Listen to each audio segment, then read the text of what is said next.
కోటేశ్వర గారు, ఓవరాల్గా ఇక్కడ చూసుకుంటే నీట్ ఏదైతే ఎగ్జామ్ మొదటి నుంచి పేపర్ లీకేజ్ సంబంధించిన విషయాలు కానివ్వండి, అనేక పరిణామాలు, అరెస్టుల నేపథ్యంలో ఇంకా అసలు వాస్తవంగా దానికి సంబంధించిన ఒక రాజకీయ కోణం ఇంకా అరెస్ట్ కాలేదంటూ ఇటు దేశవ్యాప్తంగా జరుగుతున్న సమ్మెలో ఒకవైపు అయితే ఈ నీట్ ఎగ్జామ్ రేపు 21వ తారీఖున జరుపుతూ ఉంది. అయితే ఇక్కడ ప్రధానంగా ఏదైతే ఉందో ఈ యాప్ విషయంలో ప్రధానంగా జరుగుతున్నటువంటి అంశంలో వాస్తవంగా యాప్ను నిషేధించేంత అవసరం ఉందా అంటూ ఒక రకమైన చర్చ జరుగుతూ ఉంది. ఒక పక్క ఆ యాప్ల వల్లే మొన్న జరిగినటువంటి ఏదైతే పేపర్ లీకేజ్ అంతా కూడా దాని ప్రభావమే ఇదంతా కూడా అనేటువంటి విషయం కూడా జరుగుతోంది. ఓరగా దీని మీద ఒక విశ్లేషణ ఏంటి? ఈ వ్యవహారం అంతా చూస్తూ ఉంటే ఆడలేక మధ్యలో ఓడు అన్నట్టుగా కేంద్ర ప్రభుత్వం వ్యవహరిస్తుంది అనేది నా అభిప్రాయం. నిజంగా టెలిగ్రామ్ లేదా మరొక యాప్ మరొకటి ఈ లీకేజ్కి వాహనదారులుగా ఉండేట్లయితే వాటి మీద కేసులు పెట్టచ్చు, వాటిని అవసరమైతే నిషేధం కూడా విధించవచ్చు. కానీ ఇది తాత్కాలిక నిషేధం మాత్రమే అని చెప్పేసి కేంద్రం చెప్తా ఉంది.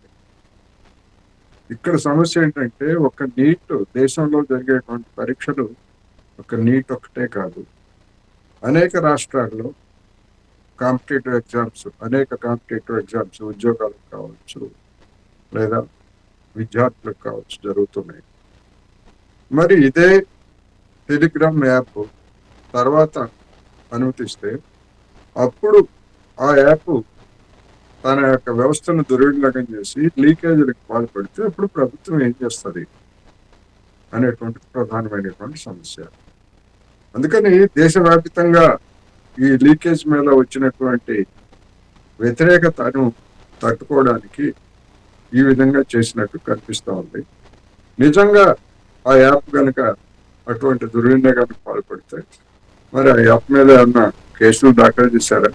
కేసులు దాఖలు చేస్తే ఆ యాప్కి సంబంధించినటువంటి వాళ్ళని ఎవరైనా అరెస్ట్ చేశారు?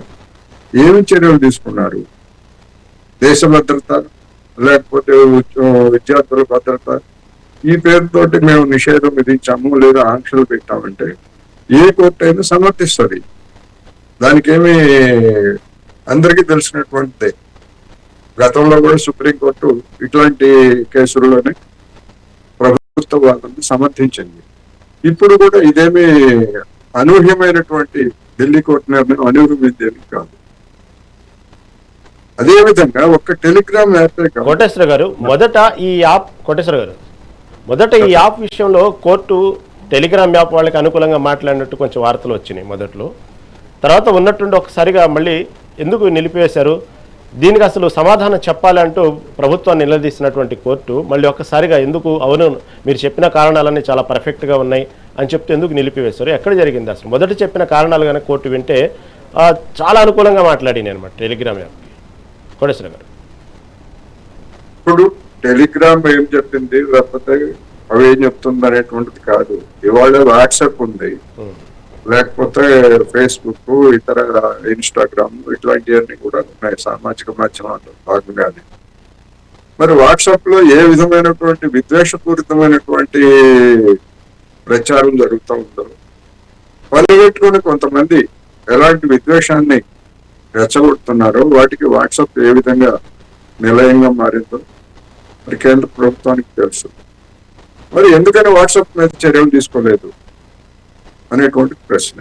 వాట్సాపే కాదు, ఏ సామాజిక మాధ్యమం అయినా కానీ ఈ విధమైనటువంటి విద్వేషాన్ని రెచ్చగొడుతున్నా లేకపోతే పరీక్షల పత్రాలను లీక్ చేస్తున్నా అది కూడా హానే లక్షలాది మంది విద్యార్థుల లేదా ఉద్యోగస్తుల భవిష్యత్తును అది దెబ్బతీస్తుంది. ఇది కోట్లాది మంది సమాజాన్ని విచ్ఛిన్నం చేసేటువంటిది, విద్వేషపూరితంగా మార్చేటువంటి మరి వాట్సాప్ని ఫేస్బుక్ని ఎందుకని కేంద్రం పరిమితం చేయట్లేదు? ఇది దేశ భద్రతకి రక్షణగా ఉన్నాయని ఏమన్నా భావిస్తా ఉందా? అందుకని మీరు టెలిగ్రామ్ మీద దర్యాప్తు చేసి నిజాలు నిగ్గు తేల్చి మీరు అప్పుడు దాన్ని నిషేధించండి, లేకపోతే ఆంక్షలు పెట్టండి, ఇంకోటి చేయండి. అది చేయకుండా మీ యొక్క వైఫల్యాన్ని తప్పించుకోవడానికి, మీ యొక్క వైఫల్యం నుంచి జనం దృష్టిని పక్కదారి పెట్టించడానికి ఇది చేశారు అనేది నేను స్పష్టంగా చెప్పదలుచుకున్నాను. ఇది నా అభిప్రాయం. రాబోయేటువంటి రోజుల్లో మరి మిగిలినటువంటి పరీక్షలకు కూడా ఇదే టెలిగ్రామ్ యాప్ ను ఒకవేళ వినియోగిస్తే దీన్ని పర్మనెంట్ గా బ్యాన్ చేస్తారా, ఇతర సామాజిక మాధ్యమాలను కూడా బ్యాన్ చేస్తారా అనేది కేంద్ర ప్రభుత్వం చెప్పాలి దేశ Right. ప్రజానికి. Right Koteswara right. ఓకే, మనతో పాటు విద్యార్థి నాయకులు దర్శన్ గారు ఉన్నారు.